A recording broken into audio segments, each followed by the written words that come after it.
Alright, you guys, got a 10-minute game up on the board. My opponent is rated 6-7, and they've started by bringing out the Queen's Knight. So I'm going to play d5. It's defended by the Queen. The Knight is okay. The Knight is lost. There we go. Unfortunate start. Okay, it's brought out its other Knight.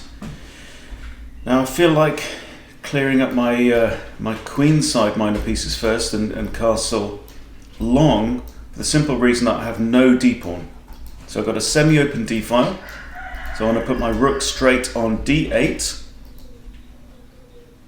which will give me some attacking chances. So I want to play knight c6, I want to castle and be aggressive. Okay, he's just dropped another knight. And now an attack on the queen. So clearly my bishop's looking at there, which is maybe not the ideal square. Might swing my queen all the way over to here, pinning this pawn. That seems okay. So he's not moved enough pawns now, so his bishops and his queen are actually stuck. So the only piece that can get out into the board right now is that rook, but then that's not good. This is why we move pawns at the start of the game. These pawns have to move to allow these guys out into the game, and her. So he's well behind right now. I'm still planning on knight c6 and castles. Okay, knight c6. That did give me a route in. I could have played that. Okay. Now do we want to castle and risk bishop takes? Do you know what, just to even things up a little bit, I'm going to trade queens. Oh no, I'm not going to trade queens off. My queen's on the wrong diagonal. Okay. So we've leveled the playing field a little bit. Okay, so we've still got bishop looking at that knight. I'd like to reinforce it with something. Let's put queen here, offering a trade of queens. Takes, and then I might lose b7. This is not the best play, but I want to make a game out of it. Okay, I'm going to take the queen now, force the king to move. There's no other legal move, king has to capture. And now, okay, situation is that king's not going to capture, so that rook's going to have trouble entering the game. I would like to, I think a check now makes sense. I want to protect that pawn if I can, so I want to find a way to protect that pawn. Okay, so now I can play c6, for example. I can still castle if I want to.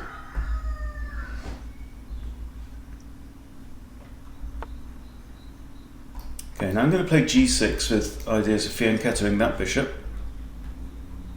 which ties this bishop maybe to the defense of b2 and the rook in the corner.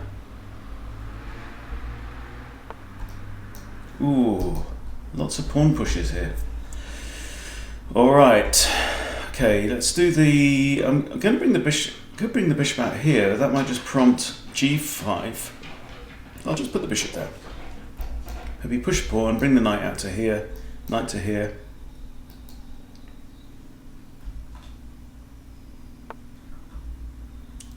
Wow, okay.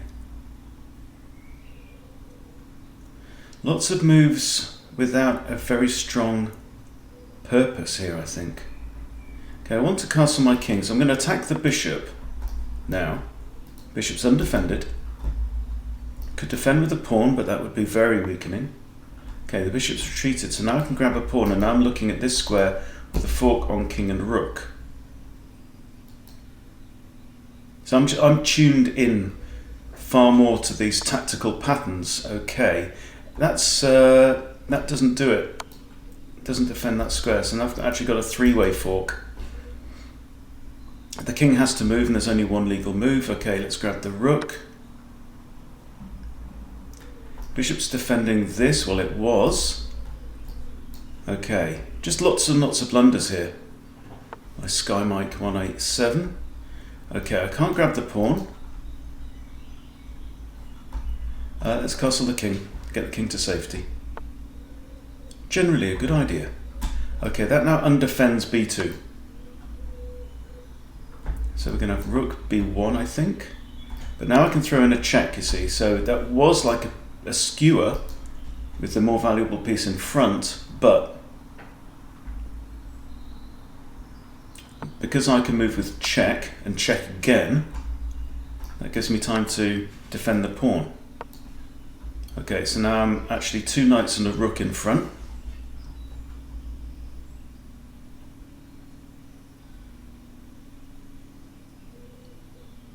And definitely okay, that's another blunder. There's blundering pieces all over the place.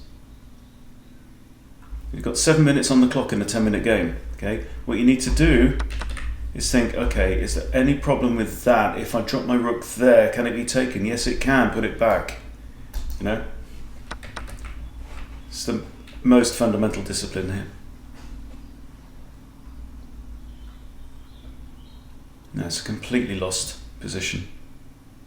White simply doesn't have enough material now to force through any plan. And my knights, look at all the pieces that all the squares on the board that my pieces are covering.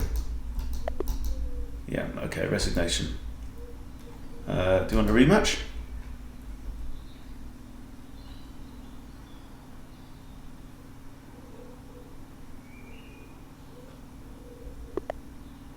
Okay, so we've got a rematch on the board. I'll play the London. So now I'm not going to go in for the attack. Unusual. That knight you see there is only actually controlling 4 squares, whereas a knight here would control 8 squares. That many. That's why you don't put your knights on the rim. Okay, so let's carry on with the normal London. I'm just going to build my position quite patiently.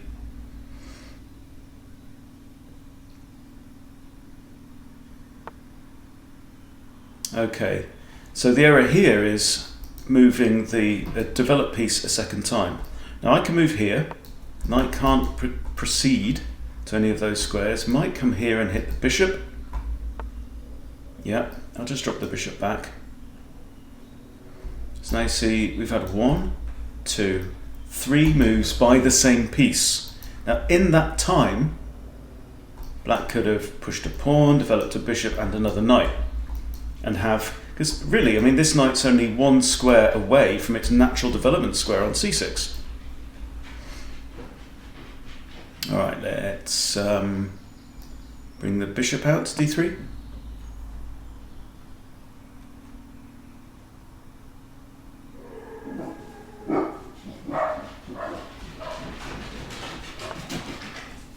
Okay, we have an attack by the pawn. This knight's undefended, so I've got half a mind to... You see, I could hit the knight here with a rook behind it, or I could go here, or I could go queen here. Quite like that move, queen here. So I'm hitting the knight and the rook, and then I want to add the bishop to there, and then if the knight moves, I've actually got queen takes f7, which would be mate. Unless the knight moves back to f6.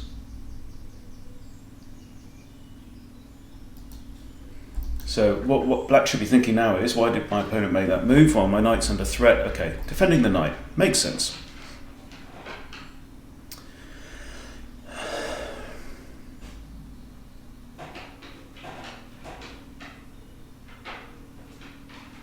I've got an option to kick the knight,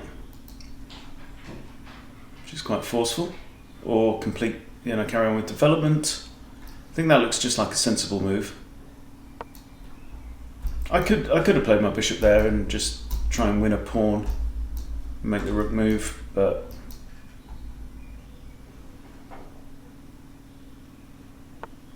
I don't want to go in for the throat right now with too many tactics too soon. Okay, bishop's under threat. I can move it to here. It'll probably invoke another pawn move.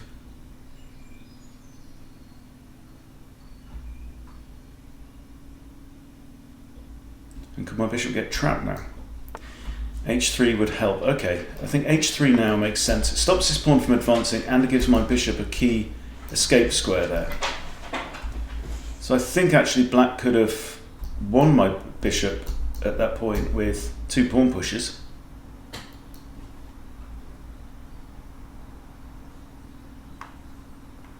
Remember, this pawn is doing a job. It's the only defender of that knight right now. Black now can't castle kingside. That's not an option. So the only place to castle is going to be there, and that's not very nice either. And this is what happens when you have 1, 2, 3, 4 pawns off the mark this early in the game before developing the pieces. So it's a very typical kind of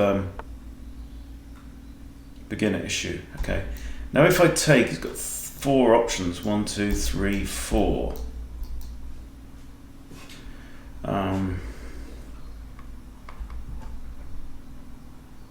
So I think right now I'll just bring out my other knight in. Might come to e4, maybe swap off. e4 is also an option. Knight can't go there, there. We'd have to retreat to one of those 2 squares. And that's going to be getting in black's own way. Still got tension between these pawns. Okay, I'm going to hit the knight.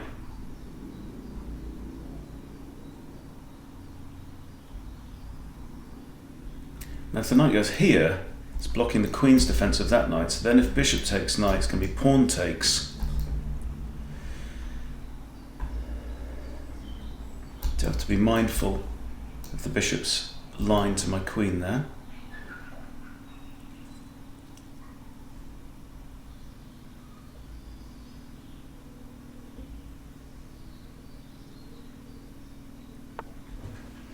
Okay, I'm going to grab the knight now, mess up his pawns.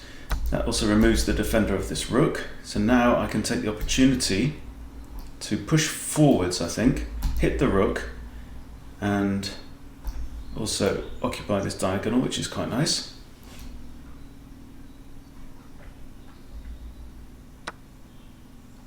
Oh, the rook's defended by the bishop, of course.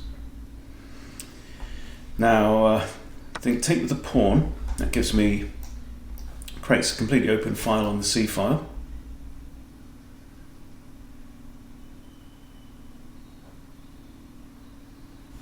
You can see again, black's way behind in development. I'm not concerned about that. I'm going to play rook c1 and occupy this whole file here. Okay, knight attacks queen. Can't go there because of the queen. Can't go there, there, there. Can't stay there or go there. So the queen only has 2 squares. And I think that one's preferable. This bishop's tied to the defense of the rook.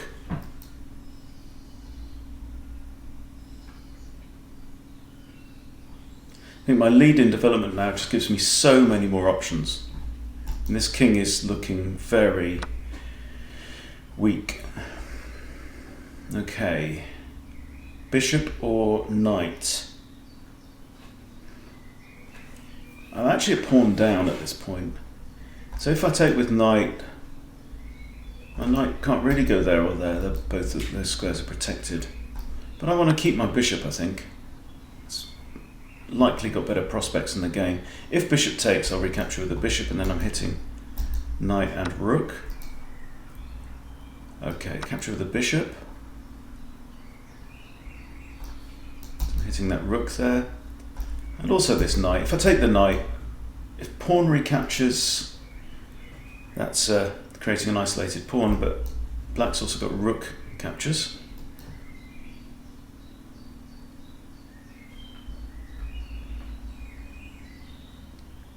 This knight needs to be improved. I'm in the middle game now and black is not, because black is not developed. So I think knight to there looks good. That puts 2 attackers on there.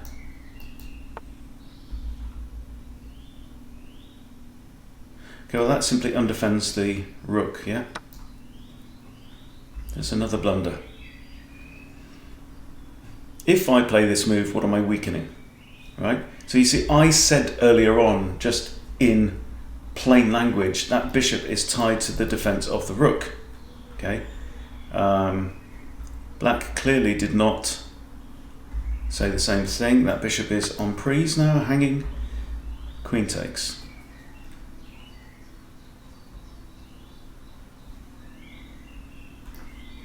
Bishop takes knight now is okay.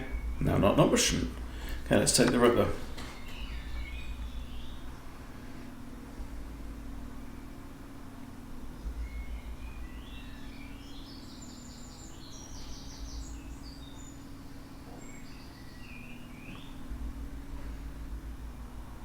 Using his time a bit more in this game.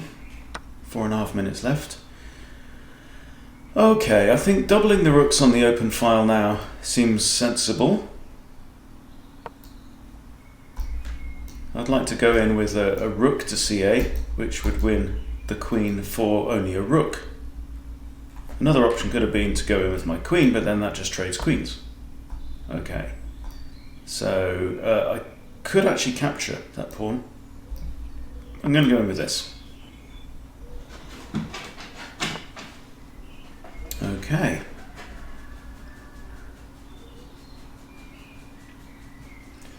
I'm going to take this pawn out, I think. Just slightly dangerous. I've been caught by a pawn like that already today. Let's grab the knight. Now I'm up 2 rooks. I've got checks.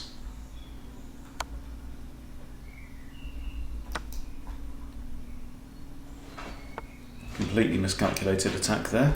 Let's grab a pawn with check. Just too rash, too rash. Let's see if we can have one more to finish off. Okay, so if you're a 600 player, I hope you're watching this. Yeah? Okay, looks like the rematch has been denied. So yeah, before you make a move, before I put my piece on that square, can it be captured? Before I make a move, is this piece that I'm about to move defending another piece? Absolute basics. You've just got to keep it in mind. Yeah, if you want to get beyond 600 kind of level, then it's the simple tactics, and it quite honestly, it's the simple blunders that you need to remove from your game. And in order to do that, you've got to slow down. So maybe this guy shouldn't be playing 10-minute games. Maybe he should be playing one 20-minute game instead of 2 10s, right? So how do you avoid that? Well, you've got to do your sanity check, yeah? So before I do that, what can happen? Well, there we go. Okay, so now we're going to do a game now, a 15-10 game against somebody rated 946. This is Chris. Hit me up today saying, I'd love to have a game sometime. So let's see what the difference is between a 600 player and a 900 player. Okay, so we've got e4. Let's play e5. Go classic. Okay, knight f3, knight c6. What are we going to have? Spanish, Italian. We're going to have Italian. Alright. Now, are you going to try and fried liver me? In which case, shall we try and Traxler in response? Okay, so I think knight there now, and that's inviting knight to come out here. Oh, no. We don't have it. Okay, so a defensive move now would be h6, preventing the knight from going there. Yeah, Traxler's no longer on, because this d3 protects this pawn. So with the Traxler counterattack, if the knight comes in here, I'll play my bishop there. If the knight, if the knight comes in with a fork on there, then you dive in, capture on f2 with check, and then if the king takes, knight comes here. But that's not going to happen now. Okay. I'm kind of inclined to play that. Let's play it with a straight bat. It's not my usual style. But I want to see what Chris has got.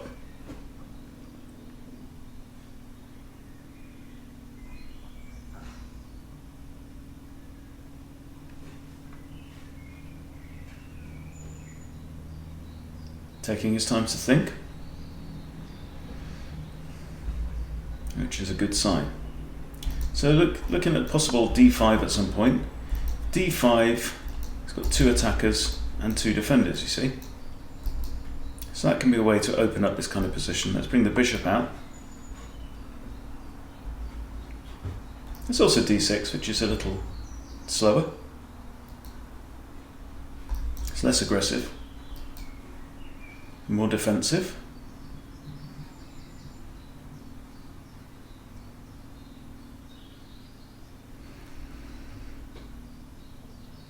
So I'm in the opening. My opponent's castled, still got 3 pieces to get off the back rank. I've got 2 pieces to get off the back rank and castle. Same deal. Okay. Could get my knight in here, or I could simply push a pawn. Maybe bishop g4 to pin. Even ideas about queen d7 castle long. Go for an opposite side castling.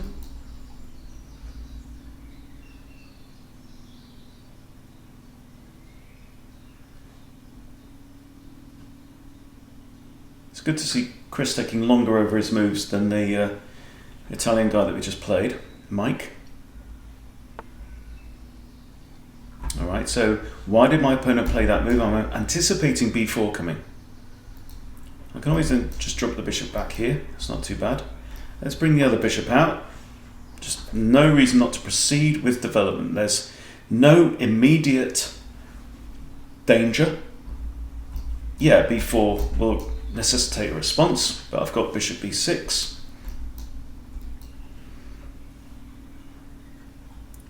That's one of the issues of building a pawn chain. You know, a bishop outside of the pawn chain can find itself stuck.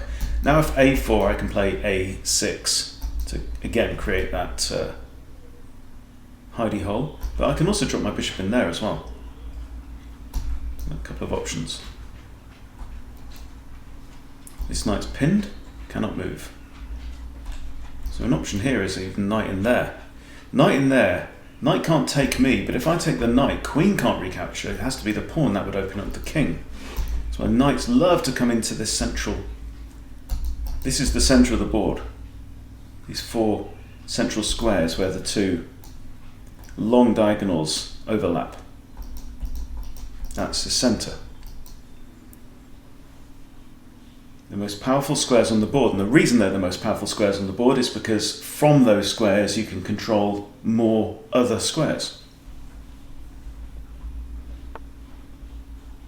Alright, interesting. So what are you going for? Are you going for my knight, in which case I don't care, I can recapture with that and open up a line towards the king. Are you going after my bishop?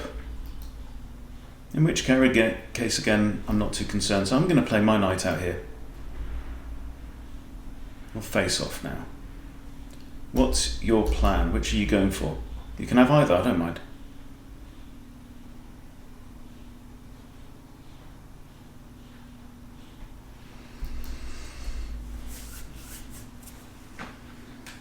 This is an unrated game, this one.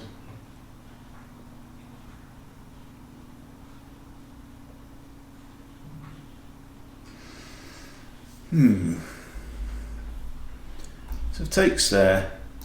I mean, I prefer if you took this knight, because this bishop's actually very strong because it's pointing at white's king, and there's not much traffic on that diagonal really. Got my own knight that can move any time and is intending to capture there on f3, and then that would leave this pawn actually pinned. So a lot of the value of pins is it's not the immediate threat as such as it's the potential threat, because it locks this piece, and that means that that pawn is not really defending g3 anymore, for example. Okay, I've still got this threat on here, and there's no way actually for white to add another defender to that. I'm going to capture now. Queen can't take, so it has to be the pawn. Right, so now I need to do something with my bishop. I could retreat. That's then leaving the bishop pointing the wrong way. It's pointing here, which has some merit. Or do I bring my bishop all the way back here, or do I bring my bishop back to here and see if we want an exchange in the middle there?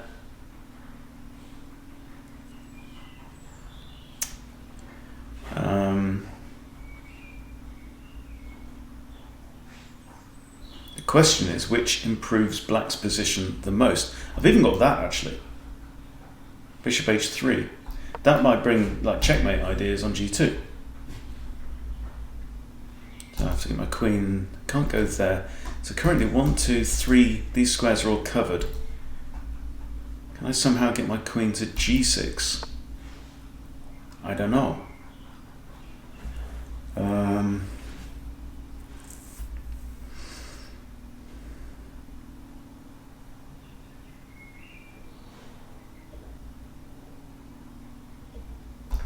At queen d7, I could even sacrifice my knight there. I think queen d7 is flexible anyway. I might castle here and start an assault with the pawns.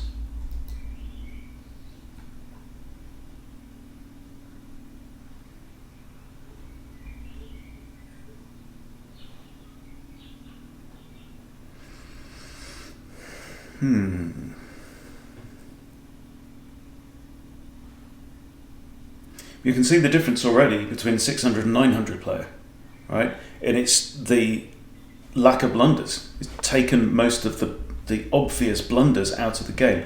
Okay, so now white's trying to undouble these pawns, but every time a pawn moves, you have to say to yourself, okay, what is now undefended? So that when the pawn was here, these two squares were defended by that pawn. Right now, this square is not defended by the pawn. So, let's say if I put my queen here, I'm attacking queen and king. That comes with check, right? The king can't move to either side because then queen g2 would be checkmate. So queen there would actually force an exchange of queens. Question is that better for me or better for white? And I'm suspicious of the fact that white's now pushed all but 2 of his pawns. So I think he's somewhat weakened. I mean, I can also play bishop to g4, hitting the queen. The queen then has to go to one of these squares, but not that one, so that's out. And that'll actually put the queen somewhat out of the game. So let's just do that. Let's just make the queen slightly worse. Because we can. Can't come here. So you've got 3 squares. 1, 2, 3. Which one's it going to be? Actually, this is not too bad. Then you've got bishop and queen lined up there, but I can get out of that simply by castling kingside, which might not be a bad idea.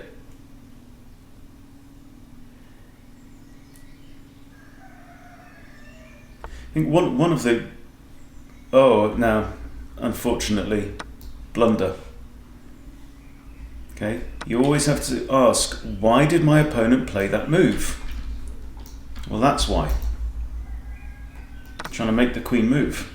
Okay, rook recaptures. This is now a hanging pawn. Don't see any danger in taking it.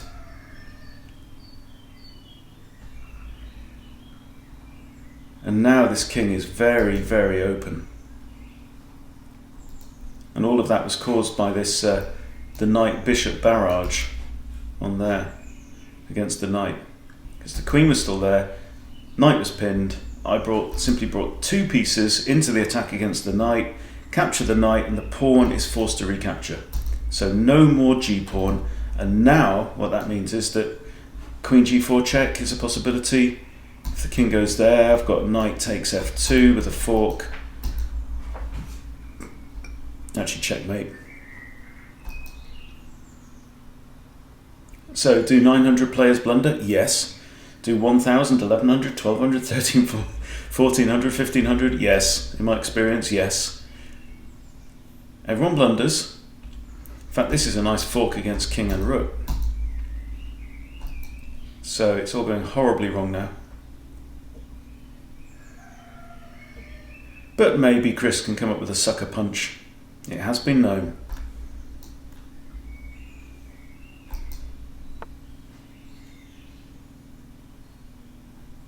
Okay, that's still the same problem. If the king comes here, I've got knight there and it's still a fork.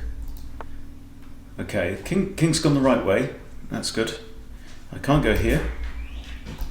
Alright, so what's the right approach now?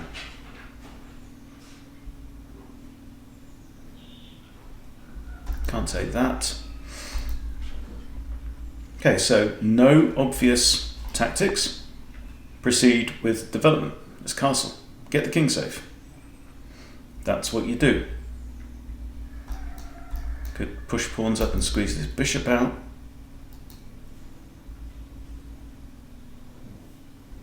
You don't want to try and force tactics when the tactics aren't there. So at this point in the game now, development is complete. What I need to be doing is improving my position, improving my pieces, move after move after move, until the opportunity presents itself. I actually have got queen h4 with the idea of queen takes on f2. That's possible. Probably prompt the bishop to come out, or even rook a2 would defend the pawn. But again, by doing these things, you see, what you're doing is the idea of tactics is you're making your opponent have to do things that they don't necessarily want to do, that don't really improve their situation. But this is what you have to ask. You know, if I play queen there, right?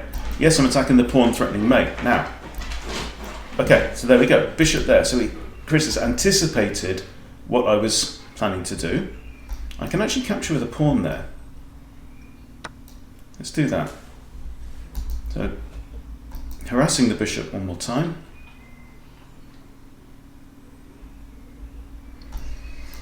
Notice if knight takes on f2, it comes with an attack on the rook.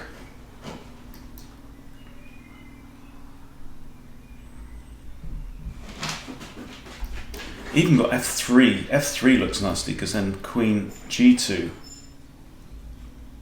could be very unpleasant. King has to go there, then queen g1. King has to move, and the rook falls. So that's an idea.